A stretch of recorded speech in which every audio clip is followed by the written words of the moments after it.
दक्षिण जियो technical properties of rock. इसमें कुछ चीज़ें तुम्हें पहले से पता होगी। पहली चीज़, रॉक क्या होती है, आई होप सब लोग जानते हो। बट ये जो टॉपिक है तुम्हारा, ये इंजीनियरिंग जियोलॉजी के पॉइंट ऑफ व्यू से। तो इंजीनियरिंग जियोलॉजी में रॉक दो टर्म होते हैं, एक होता है रॉक, ठीक है, दूसरा टर्म होता है रॉक मास। अभी रॉक और रॉक मास में क्या डिफरेंस है इस लेक्चर में मैं डिस्कस करूंगा, पहले उसी को डिस्कस करूंगा। देन एक चीज आ रही है इसमें, जियो टेक्निकल प्रॉपर्टीज। अभी तक क्या पढ़ रहे थे, फिजिकल प्रॉपर्टी या ऑप्टिकल प्रॉपर्टी, केमिकल प्रॉपर्टी, ये सारी चीजें। अब जियो टेक्निकल प्रॉपर्टी क्या, तो जियो टेक्निकल में पहले हम बात करेंगे what do mean by technical. क्या समझते हो टेक्निकल, किसे कहते हो कि ये टेक्निकल। सर मतलब जो टेक्नोलॉजी से रिलेटेड हो। अरे टेक्निकल मीन्स टेक्नोलॉजी से रिलेटेड, टेक्निकल मीन्स क्या, टेक्नोलॉजी मीन्स क्या। सर जियो टेक्निकल का मतलब होता है रॉक मटेरियल या सॉइल की वो प्रॉपर्टीज जो मैकेनिकल प्रॉपर्टीज सर, जो इंजीनियरिंग बिहेवियर्स को बताती है उनके। अब इंजीनियरिंग बिहेवियर क्या होता है पूछो हम।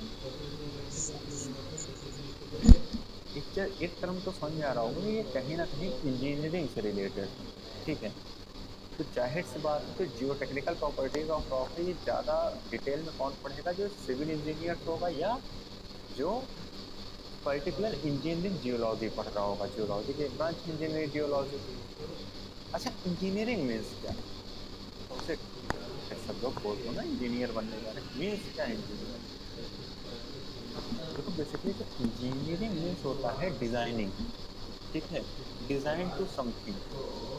किसी बिल्डिंग का डिजाइन करना है और मतलब उसका जो आर्किटेक्चर है, ठीक है, किस वे में उसको डिजाइन करना है, या कोई पर्टिकुलर एक स्पेसिफिक प्रॉपर्टी। तो जो टर्म है जियो टेक्निकल, तो जियो मीन्स क्या कि अर्थ की बात कर रहा है, अर्थ के डिजाइनिंग की बात कर रहा है, जो कि ह्यूमंस के थ्रू हो, बिकॉज ऑफ एंथ्रोपोजेनिक एक्टिविटी। कभी ये जियो टेक्निकल टर्म हम नेचुरल चीजों के लिए यूज नहीं करेंगे, ठीक है। तो जियो टेक्निकल में क्या होगा, डिजाइन ऑफ अर्थ और of earth materials with the help of क्या, ह्यूमन एक्टिविटी। समझ पा रहे हो या नहीं। इससे इसी लैंग्वेज में मुश्किल ही कहीं मिले जियो टेक्निकल का मीनिंग।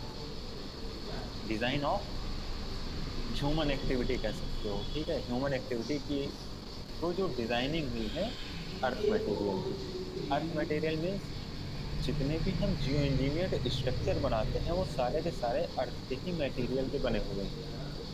फॉर एग्जाम्पल, अगर हम कोई बिल्डिंग बना रहे हैं या कोई डैम बना रहे हैं या टनल बना रहे हैं, ठीक है, तो जो वो प्रॉपर्टीज होंगी रॉक की, अच्छा जियो टेक्निकल प्रॉपर्टीज में कैसी प्रॉपर्टी आएंगी, रॉक में स्ट्रेंथ कितनी है, स्ट्रेंथ को मेजर करने के अलग अलग पैरामीटर्स हैं।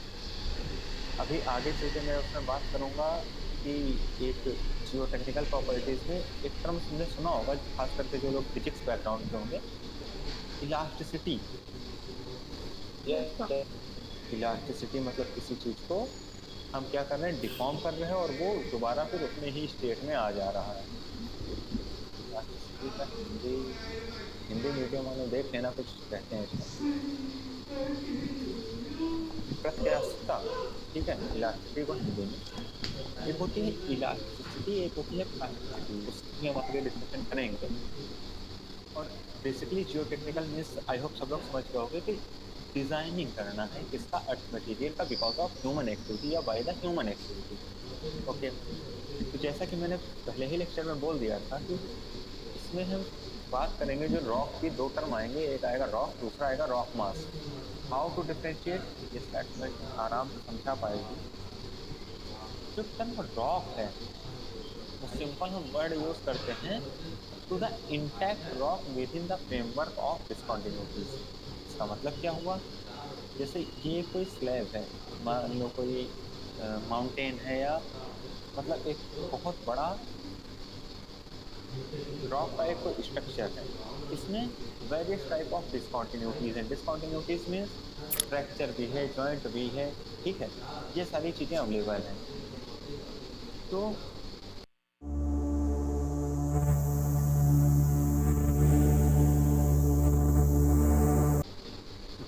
बेसिकली हम सिर्फ इस पार्ट को कहेंगे जिस पार्ट में कोई भी डिसकॉन्टिन्यूटी ना हो। ये डिप्रेशन रॉक के किसके बेसिस पे है? On the basis of structure engineering geology. ठीक है, वैसे बाकी तो रॉक का जो तुमने पढ़ा होगा, it is a natural occurring solid substance formed by the minerals. ठीक है, बट मिनरल्स के साथ में बोलोगे विदाउट एनी फ्रैक्चर और discontinuity. In other word, the smallest element of rock block not cut by any fracture. तो I hope rock सब लोग समझ में आ गए होगे कि रॉक और रॉक मास क्या होगा? Intact rock plus discontinuity. मतलब ये पूरा का पूरा जो स्लैब है वो पूरा का पूरा हम क्या बोलेंगे? Rock mass. रॉक किसको कहेंगे? जो एक ये थोड़ा सा पार्ट है जो इंटैक्ट है और उसमें कोई भी डिसकॉन्टिन्यूटी ना हो, उसे हम रॉक कहेंगे।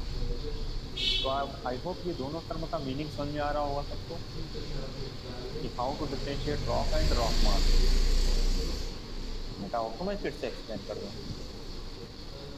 सर ये डिसकॉन्टिन्यूटी नहीं होगी रॉक में, ये समझ हाँ में नहीं आया। बिल्कुल, देखो फिर से समझो।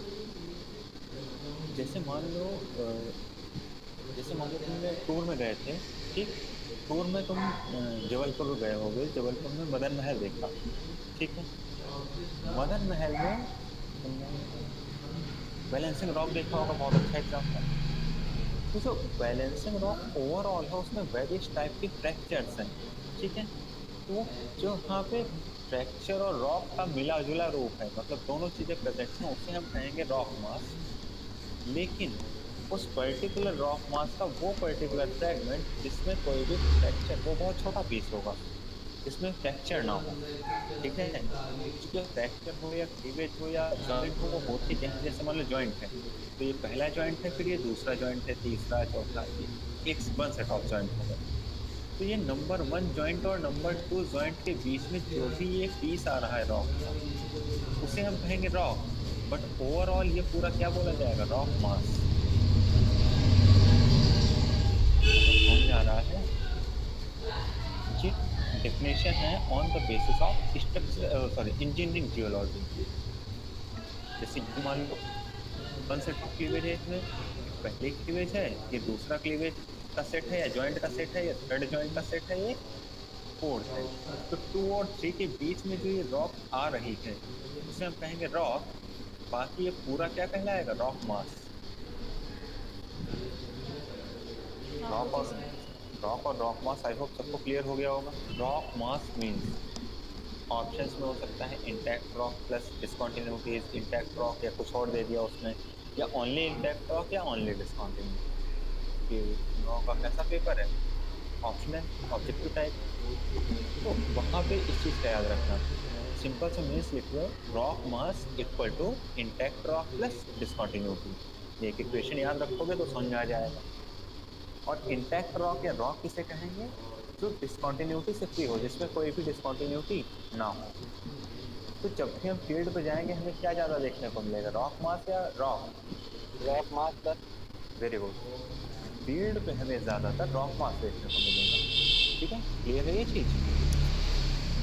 अब यहाँ तक क्लियर है तो बहुत सही। तो वहाँ पे शायद तुम लोगों ने लिख भी लिया होगा, लिख भी लो rock mass equal to intact rock plus discontinuity.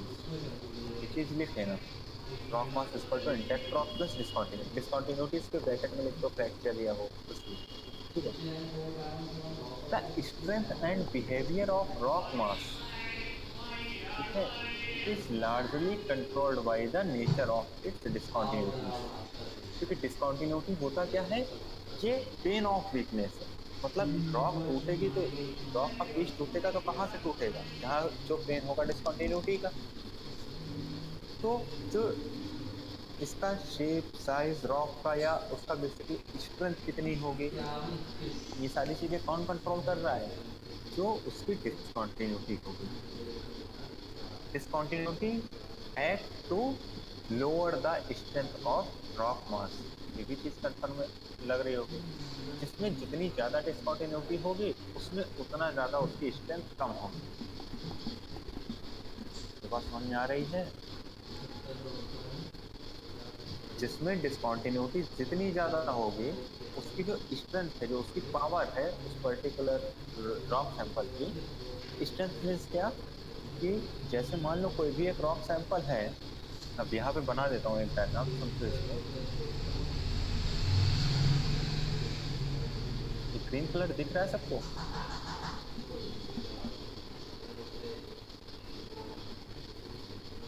Yes sir. ठीक है, जैसे ग्रीन कलर का एक रॉक सैंपल बताया कि कितना ओवरबर्डन प्रेशर ये बियर कर सकता है, वो उसकी स्ट्रेंथ कही जाती है। ठीक है, अगर हाई स्ट्रेंथ होगी तो बहुत ज़्यादा प्रेशर ये बियर कर सकता है, ब्रेक नहीं होगा। कम स्ट्रेंथ होगी तो थोड़ा सा भी प्रेशर बढ़ा तो रॉक क्या हो जाएगी, ब्रेक हो जाएगी।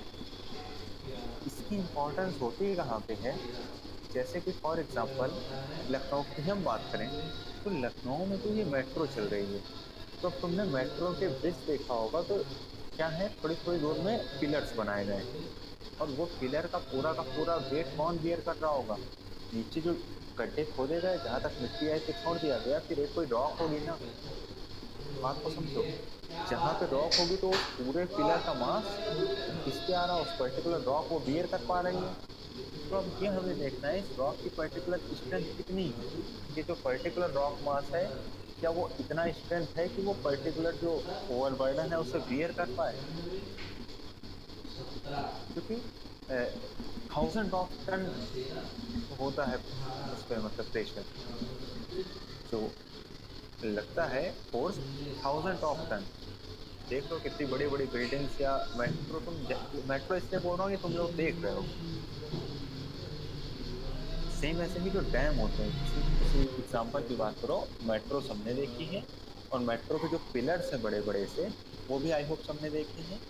तो अब वहाँ पे तुम स्ट्रेंथ मीन्स समझ सकते हो कि स्ट्रेंथ मीन्स क्या, कि कोई पर्टिकुलर रॉक है उस पर वो कितना ज़्यादा ओवरबर्डन वो प्रेशर झेल सकता है, जितना ज़्यादा झेल पाएगा उतना ज़्यादा उसकी स्ट्रेंथ होगी, पहली चीज़। दूसरा आप देखो इस पर example of rock mass discontinuity. अब वो एग्जाम्पल क्या हो सकते हैं रॉक मास डिस्कॉन्टिन्यूटी? ठीक है, जैसे कोई सेडिमेंट्री रॉक है तो उसमें bedding plane, because bedding plane क्या है, एक वीक प्लेन होता है, जब भी हम ब्रेक करते हैं तो रॉक बेडिंग प्लेन के अलॉन्ग ब्रेक हो जाएगी। या कोई भी सेडिमेंट्री स्ट्रक्चर्स भी कुछ होते हैं, ठीक है, जिनके थ्रू रॉक ब्रेक कर जाती है। स्ट्रक्चरल डिस्कॉन्टिन्यूटीज की बात करें तो फॉल्ट है, जॉइंट्स हैं, फिशर्स हैं।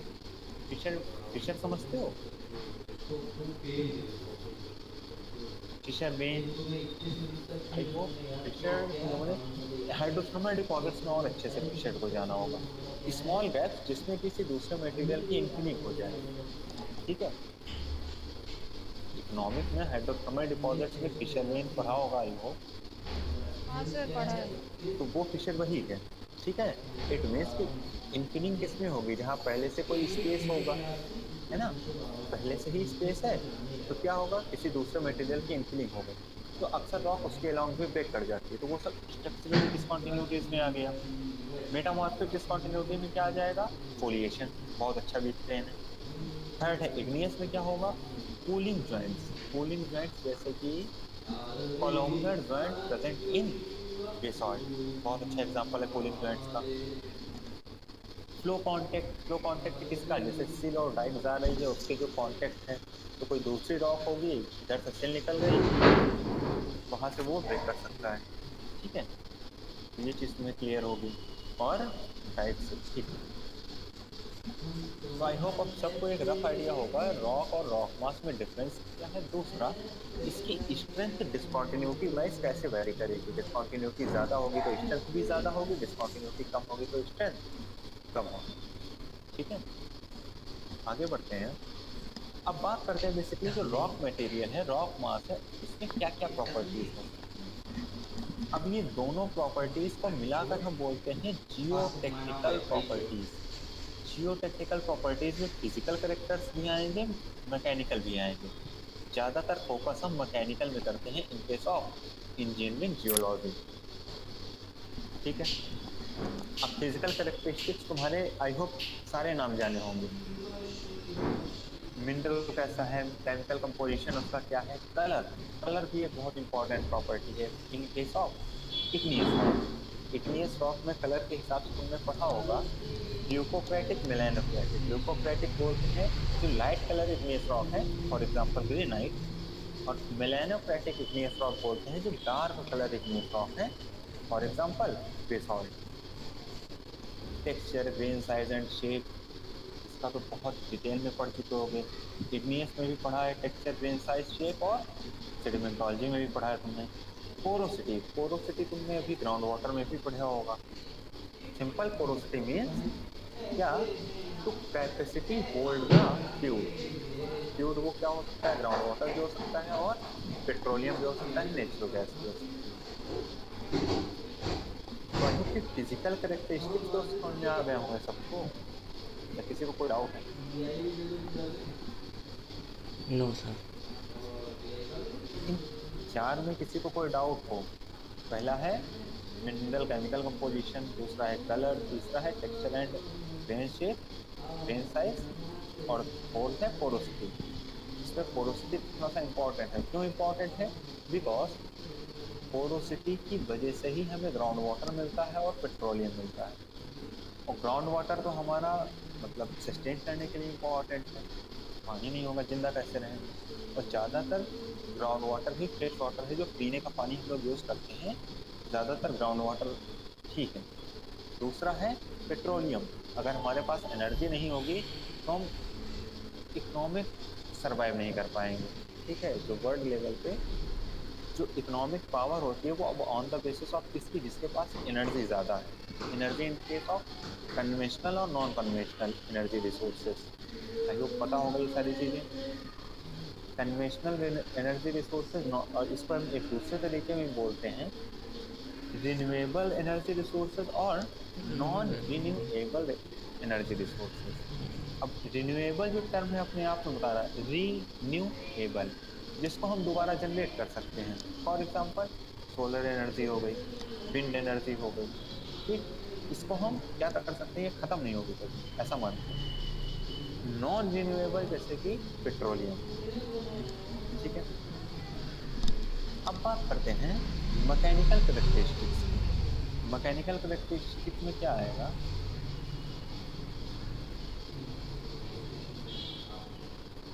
मैकेनिकल कैरेक्टरिस्टिक में क्या क्या आएगा इसको तुम समझ लो थोड़ा सा।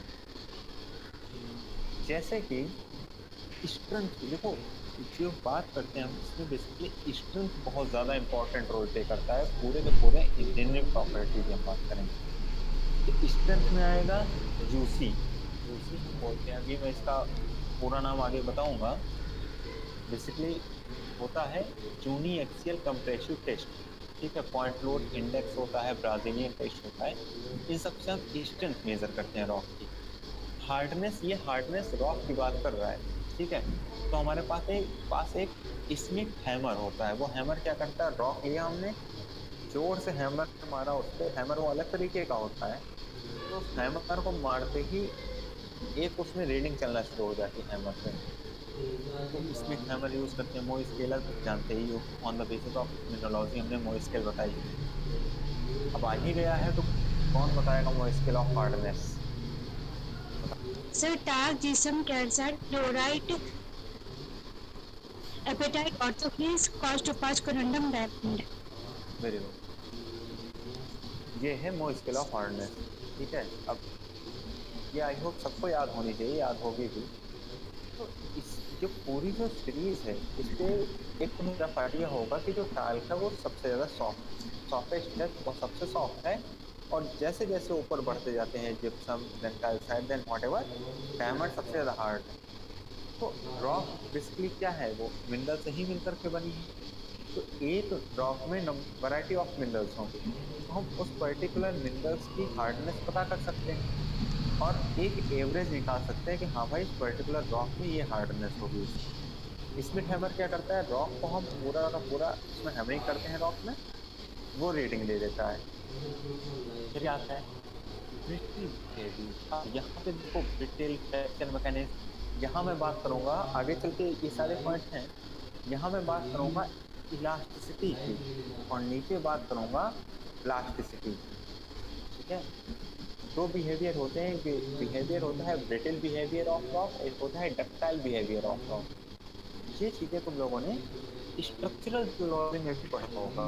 एक्चुअली ये तुम्हारा मीडियम में ही क्यों है, क्योंकि तुम स्ट्रक्चर भी पढ़ चुके हो, तो ब्रिटिल और डक्टाइल पता होगा। जैसे कि जो एक डिफॉर्मेशन होता है फॉल्ट, कैसा डिफॉर्मेशन है, ब्रिटिल टाइप ऑफ डिफॉर्मेशन, और एक डिफॉर्मेशन होता है फोल्ड। एक पर्टिकुलर बेड है, क्या हो गई, फोल्ड हो गई। फोल्ड क्यों हुई, it is a ductile deformation, इसकी हम बात करेंगे अभी। अब फिजिकल प्रॉपर्टी में क्या क्या आएगा एक बार फिर से देख लो। पोरोसिटी, डेंसिटी, डेंसिटी बहुत इंपॉर्टेंट। मॉइस्चर कंटेंट, अब ध्यान से समझना इस चीज़ को, मॉइस्चर कंटेंट अलग है, पोरोसिटी अलग है, क्योंकि पोरोसिटी में मॉइस्चर हो भी सकता है, नहीं भी हो सकता। अगर पोरोसिटी में पोर स्पेसेस जो हैं उनमें नेचुरल गैस का भरी हो, जिसको बेसिकली क्या सीएनजी बोलते हैं, ठीक है, जो नेचुरल गैस है वो भरी हो, या नेचुरल पेट्रोल भरा हुआ हो, तो वहाँ मॉइस्चर नहीं बोलेंगे, ठीक है। डिग्री ऑफ सेचुरेशन, कितना सेचुरेशन है, परमेबिलिटी समझते हो क्या है? Yes sir. हाँ बताओ। Sir passing of liquid through rock. Very good. Permeability simple way में डिफाइन की जाए तो क्या है, ability of rock to transport the fluid और मूव द फ्लूइड। रॉक की ऐसी एबिलिटी जो फ्लूइड को मूव करा, मतलब एक जगह से दूसरी जगह with in the rock motion करा दे। ये चीज़ में ये बताओ, कोल पेट्रोलियम हो चुका है ना? हाँ सर। पेट्रोलियम, तो पेट्रोलियम में तुमने सोर्स रॉक पढ़ा होगा और रिजर्वायर रॉक पढ़ा होगा। सोर्स रॉक क्या है, जिसके पेट्रोल बना, फिर पेट्रोल क्या करता है, धीरे से वहां से मूव करता है, होल्ड कौन करती है, रिजर्वायर रॉक। तो वो जो मोशन है वो क्यों हुआ, बिकॉज ऑफ परमेबिलिटी, ठीक है। तो एक वहाँ पे होती है सोर्स रॉक की पर्टिकुलर पेट्रोलियम जनरेट कर रही है। रिजर्वायर रॉक क्या है, रिजर्वायर जनरेट नहीं करेगी, वो क्या करेगी, पेट्रोलियम होल्ड करेगी। तो सोर्स रॉक से पेट्रोल माइग्रेट हुआ रिजर्वायर रॉक में, वो होल्ड करे रखे रहेगी। तुम क्या करोगे, वेल लॉगिंग के थ्रू तुमने डाटा देखा कि हाँ भाई यहाँ पेट्रोल है, देन क्रिसमस ट्री लगा करके, पूरा एक प्लांट लगा करके पेट्रोल निकालना शुरू कर दिया, ठीक है। देन इलेक्ट्रिक मेथड्स कुछ हैं, इलेक्ट्रिक प्रॉपर्टीज, थर्मल प्रॉपर्टी। एक टर्म आएगा एनाइसोट्रॉपी। ये कौन, एनाइसोट्रॉपी मीन्स कि जो पर्टिकुलर रॉक है वो कैसी हो, होमोजीनियस। होमोजीनियस मीन्स, इससे मान लीजिए ये रॉक सैंपल है, इस पर यहाँ पे प्रॉपर्टी देखी जाए तो भी सेम हो, यहाँ पे प्रॉपर्टी देखी जाए तो भी सेम हो, और यहाँ पे देखी जाए तो ऐसी रॉक बोलते हैं आइसोट्रॉपी रॉक। आइसोट्रॉपी, अगर तीनों जगह प्रॉपर्टी अलग अलग दिख रही है तो क्या बोला जाएगा, एनाइसोट्रॉपी। अब वो प्रॉपर्टी हो क्या सकती है, उसकी पोरोसिटी भी हो सकती है, उसकी डेंसिटी भी हो सकती है, कोई भी एक फिजिकल प्रॉपर्टी जो with in the rock constant रहे वो क्या कहलाएगी, आइसोट्रॉपी। और जो एक पर्टिकुलर प्रॉपर्टी जो with in the rock very कर रही है, एक जगह दूसरी है, दूसरी जगह पे दूसरी रॉक है, प्रॉपर्टी है, मतलब कहीं पे डेंसिटी ज़्यादा है उसी रॉक की, कहीं पे डेंसिटी कम है, ऐसा कुछ दिखे तो हम उस रॉक को क्या बोलेंगे, एनाइसोट्रॉपी। समझ में आ रहा है? Yes sir.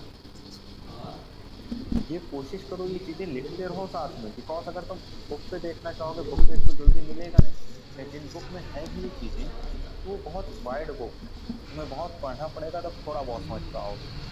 तभी मैं जैसा एक्सप्लेन कर रहा हूँ तो कोशिश करना लिखते जाना। ड्यूरेबिलिटी मीन्स वो कितने दिन तक रह सकती है, ठीक है, सस्टेन कर सकती है, वो ड्यूरेबिलिटी बहुत इम्पॉर्टेंट नहीं है। इसमें इम्पॉर्टेंट क्या क्या है, पोरोसिटी,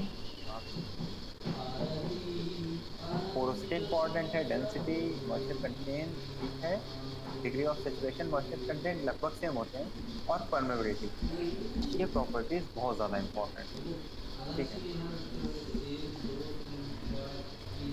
अब बात करते हैं मैकेनिकल प्रॉपर्टीज ऑफ रॉक, ठीक है। अब मैकेनिकल प्रॉपर्टीज में ही ये सारी आ जाएंगी। मैकेनिकल प्रॉपर्टीज में ये जो दो टर्म लिखे हुए हैं इसको तुम लोग नोट डाउन कर लो अलग से, इससे रिलेटेड क्वेश्चन आ सकते हैं। ठीक है, सिंपल आ जाएगा कि Poisson ratio is describe as, चार ऑप्शन रहेंगे, ratio of lateral strain longitudinal strain, ratio of shear strain longitudinal strain, या कुछ चेंज कर दिएगा। ठीक है, तो याद रखना पॉइजन रेशियो हमेशा ratio of lateral strain upon longitudinal strain हो, लेटरल अपॉन लॉन्गिट्यूडिनल और दोनों में strain. while in case of Young's modulus, अगर किसी ने हुक्स लॉ समझते हो, stress is directly proportional to strain होता है हुक्स लॉ,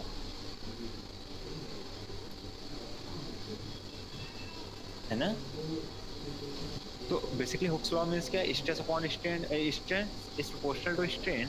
तो होता क्या है, स्ट्रेस अपॉन स्ट्रेन करते हैं तो इज इक्वल टू वहाँ पे एक कांस्टेंट लगाते हैं, जिस कांस्टेंट को हम इलास्टिसिटी कांस्टेंट और प्रत्यास्थता गुणांक बोलते हैं हिंदी में। उसी का एक टाइप है Young's modulus. Young's modulus, bulk modulus और मॉडुलस ऑफ रिजिडिटी, तीन टाइप के होते हैं। तो यंग्स मॉडुलस सबसे इंपॉर्टेंट है। यंग्स मॉडुलस का होता है ratio of longitudinal stress upon longitudinal strain. तो इट मीन्स यंग्स मॉडुलस का हो जाएगा, Young's modulus is equal to longitudinal stress, ठीक है, अपॉन लॉन्गिट्यूडिनल स्ट्रेन। तो ये याद रखना, longitudinal stress upon longitudinal strain. यहाँ पे स्ट्रेस अपॉन स्ट्रेन है और जबकि यहाँ पर दोनों ही स्ट्रेन। तो अगर कोई तुमसे पूछते what is the unit of Poisson ratio, तो क्या होगी? तो यूनिट लेस क्वांटिटी आती है, ऊपर भी स्ट्रेन है नीचे भी स्ट्रेन। तो अगर फोर्स की यूनिट मान लो न्यूटन है, तो अगर ऊपर भी न्यूटन नीचे भी न्यूटन, तो न्यूटन अपॉन न्यूटन, वो तो कैंसिल आउट हो जाएगा। तो पॉइजन रेशियो एक यूनिट लेस नंबर होगा, हमेशा याद रखना, और इसकी यूनिट हमेशा 1 से कम होती है। ठीक है, तो अगर नोट्स बना के लिख रहे हो तो लिख लो Poisson ratio is a unitless quantity and maximum value of Poisson ratio is 1 metre square. तो यंग्स मॉडुलस की यूनिट क्या हो जाएगी? Newton per metre square. Because stress is just like a pressure. Pressure क्या होता है? Force upon area. Stress क्या होता है? Force upon area. तो फोर्स की यूनिट हो जाएगी न्यूटन, एरिया की यूनिट मीटर स्क्वायर। तो न्यूटन पर मीटर स्क्वायर। तो ये दो चीज़ें बहुत अच्छे से क्लियर होनी चाहिए तुम लोगों को, पॉइजन रेशियो और यंग्स मॉडुलस। अब स्ट्रेंथ की बात करते हैं, तो स्ट्रेंथ में बात आती है, सबसे पहले आएगा compressive strength. Compressive strength means कि पर्टिकुलर कोई एक रॉक है, उसको हम क्या कर रहे हैं? कंप्रेस कर रहे हैं। कंप्रेस कर रहे हैं कब तक? जब तक उसमें कोई एक फ्रैक्चर ना डेवलप हो जाए। तो जहाँ वो फ्रैक्चर डेवलप हुआ, ठीक है, या रॉक टूटना जस्ट स्टार्ट हुई, वो उसकी मैक्सिमम लिमिट ऑफ कंप्रेशन होती है, जिसको हम बोलते हैं कंप्रेसिव स्ट्रेंथ। ठीक है, और ये यूनिएक्सियल भी हो सकती है, ट्राई एक्सियल भी हो सकती है। तो यूनिएक्सियल कंप्रेसिव स्ट्रेंथ होती है जब आप एक एक्सिस के अलॉन्ग लगाए, ट्राई एक्सियल होती है जब 3 एक्सिस के अलॉन्ग। ये चीज़ें तुम लोग इंजीनियरिंग जियोलॉजी जब एमएससी कर रहे होगे और डिटेल में पढ़ोगे। ठीक है, टेंसाइल स्ट्रेंथ क्या होता है? जैसे इस पर कंप्रेसिव फोर्स था, तो हम पर्टिकुलर रॉक को लगा करके खींचते हैं इसको।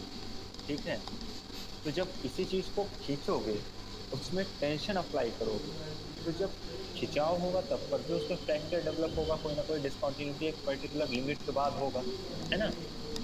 तो जिस लिमिट के बाद उस रॉक में फ्रैक्चर होने लगे, तो वो अपर लिमिट क्या बोली जाती है स्ट्रेंथ की? Tensile strength of that particular rock. जैसे फॉर एग्जांपल एक ग्रेनाइट का सैंपल है, हमने 2 सिरे लगाए और दोनों को खींचना शुरू किया। जैसे हम खींचेंगे उसको, तो एक टाइम आएगा, ये सब काम मशीनें करती हैं। मशीनें बहुत तुम्हारे एक्चुअली जस्ट इंट्रोडक्शन है तुम्हारा टॉपिक जो है, तो मैं सिर्फ इंट्रोडक्शन ही दे रहा हूँ। ठीक है, बहुत डिटेल में नहीं जाना। तो टेंसाइल स्ट्रेंथ में क्या करोगे? ये जो फोर्स लग रहा है अवे फ्रॉम ईच अदर लग रहा है, just like divergent plate bound. तो जब एक दूसरे की दूर जाएगा फोर्स ऐसा लग रहा है, तो क्या होगा, जो बीच की रॉक होगी उसमें टेंशन आएगा, टेंशन की वजह से फ्रैक्चर डेवलप होंगे। तो ऐसे स्ट्रेंथ क्या कही जाती है, टेंसाइल स्ट्रेंथ। आई होप ये दोनों टर्म समझ में आ गए होंगे, कंप्रेसिव और टेंसाइल। Yes sir.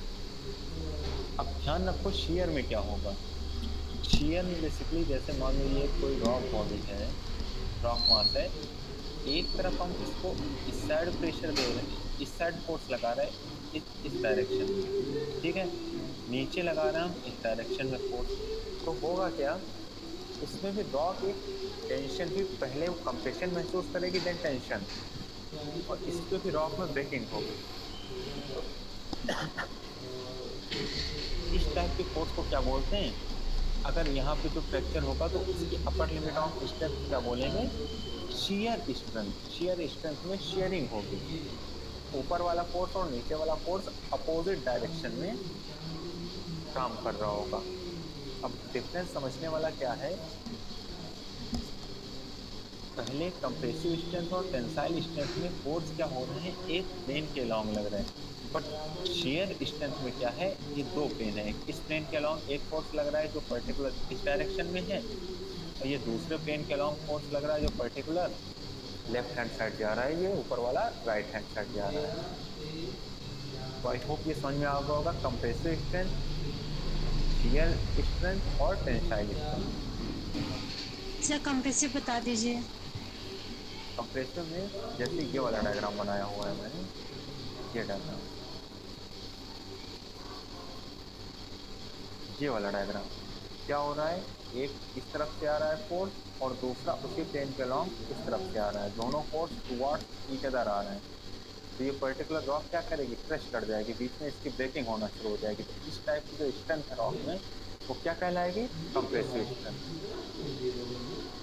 ठीक है। यूनिएक्सियल और ट्राइएक्सियल का क्या मीनिंग है? यूनिएक्सियल मींस एक एक्सिस के अलॉन्ग, ट्राइएक्सियल मींस तीनों एक्सिस के अलॉन्ग। मिनरोलॉजी पढ़ा होगा ना, मैक्सिमम कितनी 3 एक्सिस हो सकती हैं, एक्स वाई जेड और ए बी सी, ठीक है। एक एक्सिस के अलॉन्ग ये कंप्रेसिव स्ट्रेंथ लग रहा तो यूनिएक्सियल, 2 एक्सिस के अलॉन्ग नहीं लगाते, तो हमेशा 3 एक्सिस के अलॉन्ग लगाते हैं तो ट्राइएक्सियल, ठीक है। Okay sir. अब आगे बात करते हैं डिफॉर्मेबिलिटी की। डिफॉर्मेबिलिटी बेसिकली क्या है, ability of rock to be deform. Deform means क्या हो जाएगा, टू चेंज द शेप, उसका शेप चेंज हो जाएगा, उसका फॉर्म क्या हो जाएगा, डिफॉर्म हो जाएगा, चेंज, उसका जो शेप है वो चेंज कर जाएगा और वो दोबारा रीगेन नहीं कर सकती। इलास्टिसिटी में क्या है बेसिकली कि एक लिमिट तक तो वो रीगेन करेगी, एक लिमिट के बाद क्या कर लेगी, डिफॉर्म हो जाएगी। प्लास्टिसिटी में क्या है कि रॉक क्या होगा बेसिकली, उसे हम डिफॉर्म करेंगे और परमानेंटली विदाउट रप्चर वो चीज क्या हो जाएगी, कोई फ्रैक्चर नहीं आएगा बट वो डिफॉर्म हो जाएगी। प्लास्टिसिटी समझ पा रहे हो, थोड़ा सा डिफरेंस है इलास्टिसिटी और प्लास्टिसिटी में। इलास्टिसिटी में क्या होगा, it is the limit of deformation up to which material is elastic. Elastic means material पे हमने फोर्स लगाया, मटेरियल चेंज हुआ, फोर्स हटाया तो मटेरियल दोबारा जैसा था वैसा हो गया, है ना। जैसे कि जो कोई भी सॉफ्ट चीज हो, सिंपल हमारे जैसे गाल है, थोड़ा सा फोर्स लगाया, डिफॉर्म हुए, छोड़ दिया, अपने तरफ में आ गए, इलास्टिक है। बट एक लिमिट के बाहर तुम लगाओगे तो डिफॉर्म हो जाएगा। प्लास्टिक में क्या होगा, वो जब रॉक में हम फोर्स लगा रहे हैं वो तो क्या होगा, परमानेंटली डिफॉर्म हो जाएगी, लेकिन विदाउट एनी रप्चर, कोई फ्रैक्चर नहीं आएगा बट वो डिफॉर्म हो जाएगी।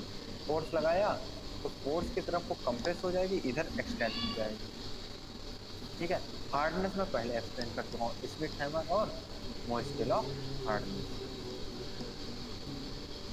अब मैकेनिकल प्रॉपर्टीज में क्या है बेसिकली, वही क्या सारी चीज़ें, ये नाम याद रख लेना चाहिए, ये चीज़ें आती हैं मैकेनिकल प्रॉपर्टीज में और geotechnical properties. Uniaxial compressive strength और triaxial compressive strength. Tensile strength, हाँ एक टर्म हमारा पॉइंट लोड इंडेक्स और स्लैग ड्यूरेबिलिटी, पीवी वेलोसिटी। और देखो स्लैग ड्यूरेबिलिटी तुम्हारे लिए बहुत इंपॉर्टेंट है नहीं, होगा क्या मैं बता दूंगा। स्लैग ड्यूरेबिलिटी बेसिकली क्या होती है, हम कोई भी जैसे कि जो शेल होती है, सेडिमेंट्री रॉक एक होती है शेल, SHALE, उसमें क्या होता है एक्चुअली, ये पर्टिकुलर जो स्लाइड है वो राजेश सर भी एक लखनऊ यूनिवर्सिटी के टीचर हैं, उनकी ये स्लाइड है, तो उन्होंने बहुत अच्छा इंजीनियरिंग प्रॉपर्टीज में एक्सप्लेन किया हुआ है। जब लखनऊ यूनिवर्सिटी जाओगे तो उनसे पढ़ने का मौका मिलेगा तुम्हें, और या बाकी और अदर यूनिवर्सिटी जाओगे तो अदर फैकल्टी रहेगी वहाँ पे। तो जो स्लैग ड्यूरेबिलिटी होती है वो कहते हैं क्या, उसमें जो शेल रॉक होती है उसमें जब पानी पड़ता है तो वो रॉक फूल जाती है, अपना वॉल्यूम इंक्रीज कर देती है, वाटर को थोड़ा सा एब्जॉर्ब कर लेगी। इसकी वजह से होता क्या, उसकी स्ट्रेंथ कम हो जाती है। अब वो रॉक अगर सूखी तो पानी क्या करेगा, एवोपरेट हो गया, बाहर निकल गया, वो फूली की फूली रह गई, ठीक है, तो उसका स्ट्रेंथ कम हो जाएगा। तो ये बेसिकली क्या बोला जाता है इस पर्टिकुलर फिनोमिना को, स्लैग ड्यूरेबिलिटी। स्लैग ड्यूरेबिलिटी देखने किस में होता है, शेल में, SHALE। पॉइंट लोड इंडेक्स क्या होता है, एक पर्टिकुलर कोई सैंपल है, उस पर हम एक पॉइंट के अलॉन्ग लगाते हैं, तो जो उसका पर्टिकुलर मशीन होती है उसकी मशीन कुछ इस तरीके से होती है, दो निडल रहती हैं, एक ऊपर एक नीचे, दोनों एक पॉइंट में पॉइंट वाइज सिर्फ प्रेशर लगाएंगी। सिर्फ मशीन का ये जो नुकीला पार्ट है यही इस पर्टिकुलर रॉक में आएगा, ये दोनों तरफ से, ये इस साइड प्रेशर लगाएगी, ये इस साइड लगाएगी, तो इस पॉइंट के अलॉन्ग ही इसमें प्रेशर लगता है, और इस पॉइंट के बाद उसमें रप्चर क्रिएट होगा और फ्रैक्चर बनेगा। ये बताता है point load index. Young's modulus बता ही चुका हूँ, पी वेव वेलोसिटी सिंपल, जब तुम लोगों ने सीस्मिक वेलोसिटी पढ़ रहे होगे, सीस्मिक मेथड पढ़े ना, जो पी वेव वेलोसिटी, हर पर्टिकुलर रॉक में पी वेव वेलोसिटी का मोशन अलग अलग होता है, तो सिंपल उसी का पी वेव वेलोसिटी है। ये सारी चीज़ें किसके बेसिस पे आ जाएंगी, मैकेनिकल प्रॉपर्टीज ऑफ रॉक में आ जाएंगी। तो आई होप अब रफ आइडिया समझ हो गया होगा। यूनिएक्सियल कंप्रेसिव स्ट्रेंथ, जो ऐसा कंप्रेसिव स्ट्रेंथ जो एक एक्सिस के अलॉन्ग लग रहा हो। टेंसाइल स्ट्रेंथ क्या होगा, जो खिंचाव, टेंशन दे रहे हो, जो फ्रैक्चर क्रिएट हो जाए। पॉइंट लोड इंडेक्स बता चुका हूँ, डायग्राम बना हुआ है। स्लैग ड्यूरेबिलिटी शेल वाला बता चुका हूँ। पी वेव वेलोसिटी उसको तुम पढ़ चुके होगे सीस्मिक मेथड में। यंग्स मॉडुलस क्या है, जो अभी तुम्हें बताया था कि ratio of the longitudinal stress upon longitudinal strain. Triaxial ये भी बता चुका हूँ। ये दोनों नोट कर लेना अलग से, बहुत इंपॉर्टेंट हैं, पॉइजन रेशियो और यंग्स मॉडुलस। ये दोनों चीज़ें तुम्हारा कम्पिटिटिव पॉइंट ऑफ व्यू से भी इम्पॉर्टेंट है और इसके लिए तो इम्पॉर्टेंट है। कि ये पूरा आज का लेक्चर ये सिंपल सा था, introduction to geotechnical properties of rock.